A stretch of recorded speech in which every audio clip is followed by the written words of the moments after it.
జై వీరబ్రహ్మ జై గోవిందమాంబ జై. నేను మీ కృష్ణమాచార్య శ్రీ బ్రహ్మపదం.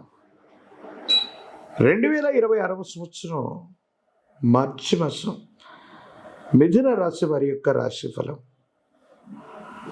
గవ్వ ప్రశ్నని మరియు గోచార పరిస్థితుల్ని క్రోడీకరించుకుంటూ తెలుసుకునే ప్రయత్నం చేద్దాం. శివాయ బ్రహ్మణే నమ, వీరబ్రహ్మేంద్ర స్వామినే నమో.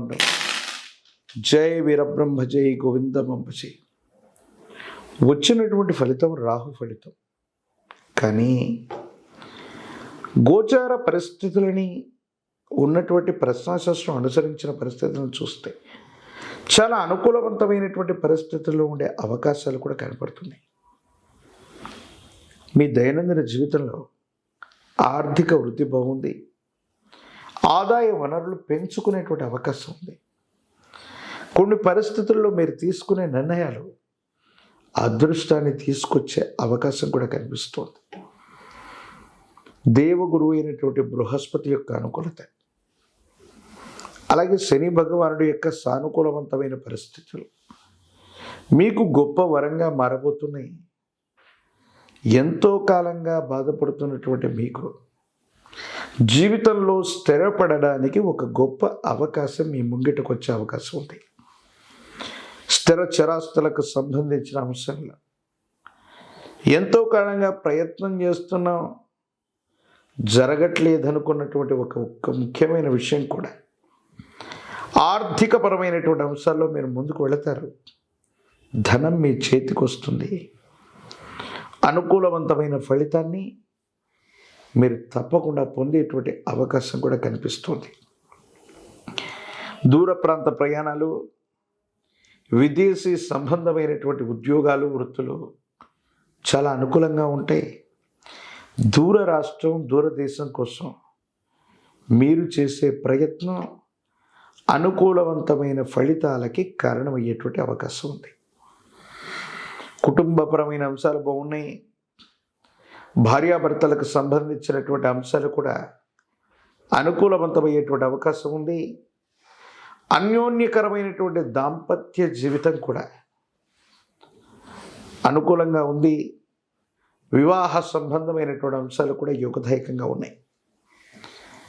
ఈ రాశిలో ఉన్నటువంటి విద్యార్థులు ఏకాగ్రతతో కూడినటువంటి విద్యని అభ్యసించటం వల్ల ప్రథమ శ్రేణిలో మార్కులను పొందటం, మీరు కోరుకున్నటువంటి యూనివర్సిటీలు లేదా కళాశాలలో ఉద్యోగాన్ని లేదా వృత్తిని పొందటం, లేదా మీరు కోరుకుంటున్నటువంటి కళాశాలలో ప్రవేశాన్ని పొందటం, పోటీ పరీక్షలు రాస్తున్నటువంటి విద్యార్థులు ఉద్యోగాల్ని పొందడం జరిగే అవకాశం ఉంది. మిథున రాశి జాతకుల యొక్క జీవన గమనంలో గోచార వశాత్తు చూసిన, గవ్వ ప్రశ్నను అనుసరించి చూసిన అనుకూలవంతమైన ఫలితాలే అధికంగా ఉన్నాయి. ఆరోగ్యపరమైనటువంటి అంశాల పట్ల దీర్ఘకాలికంగా ఉన్నటువంటి ఆరోగ్య సమస్యలు కొన్ని మిమ్మల్ని ఇబ్బంది పెట్టే అవకాశం ఉంది. వీటితో పాటుగా కొంతమందికి మనం మేలు చేద్దాం, మనల్ని నమ్మి విశ్వసించినటువంటి వ్యక్తుల యొక్క నమ్మకాన్ని ఒమ్ము చేయకూడదన్నటువంటి ఉద్దేశం చేత మీరు తీసుకునే కొన్ని నిర్ణయాలు అపోహలు, అపార్థాలు, అపనిందలకు తావిచ్చేటువంటి పరిస్థితులు గోచరిస్తున్నాయి. కాబట్టి మీరు ఎవరితో మాట్లాడుతున్నా, ఎక్కడ సంభాషణ చేస్తూ ఉన్నా 1-2 సార్లు ఆలోచించుకొని మాట్లాడండి. భావోద్వేగపూరితమైనటువంటి ప్రసంగాల వల్ల మీ కీర్తి ప్రతిష్టలకు భంగం బాటిల్లే అవకాశం ఉంది. కొంతమంది శత్రువులు మీరు మాట్లాడినటువంటి అంశాలని వాటిని వక్రీకరించటం, వాటికి వక్ర భాషను చెప్పటం, మీరు అనటువంటి అంశాన్ని కూడా అన్నారు అని అనిపించే విధంగా కొన్ని ప్రయత్నాలు జరుగుతూ ఉంటాయి. కాబట్టి సమాజాన్ని, మీ చుట్టూ ఉన్నటువంటి వ్యక్తుల్ని 1-2 సార్లు పరిశీలించుకొని నిర్ణయాలు తీసుకోండి. ప్రత్యేకించి వివాహ సంబంధమైన అంశాల్లో భార్యాభర్తల మధ్య అన్యోన్యత బాగుంది. జీవిత భాగస్వామికి సంబంధించిన ఒక ముఖ్యమైన విషయంలో మీరు తీసుకునేటువంటి నిర్ణయం వారి ఆనందానికి కారణమవుతుంది. సంతానపరమైనటువంటి స్థితిగతులు కూడా చాలా అనుకూలంగా ఉన్నాయి. రాజకీయ రంగంలో ఉన్నటువంటి వాళ్ళకి ఖచ్చితమైనటువంటి పదవీ ప్రాప్తి యోగాలు కనపడుతున్నాయి. జీవితంలో చాలా ఉన్నతమైన స్థితిగతుల్లో ముందుకు వెళ్ళేటువంటి ప్రయత్నం జరుగుతుంది. విద్యార్థులు ఏకాగ్రతతో కూడినటువంటి ప్రయత్నం చేత విద్యను అభ్యసించి పరీక్షలు రాయటం వల్ల మంచి ఉత్తీర్ణతను సాధించే అవకాశం ఉంది.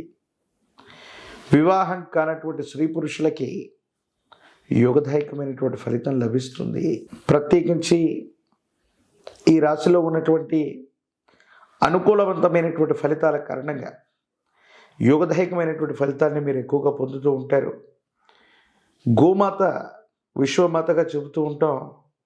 గోమాతకి గ్రాసాన్ని తినిపించిన, గోసేవ చేసుకుంటూ ఉన్న అనుకూలవంతమవుతుంది. బుధవారం పూట పెసలను దానం చేసిన, లక్ష్మీనారాయణుల్ని విశేషంగా పూజిస్తున్న యోగదాయకమవుతుంది. ఒక పంచముఖి రుద్రాక్షని మహాకాలభైరవ వృక్షని మెళ్ళో ధరింప చేసుకునే ప్రయత్నం చేయండి. సానుకూలవంతమైన ఫలితాన్ని తప్పకుండా మీరు పొందే అవకాశం ఉంది.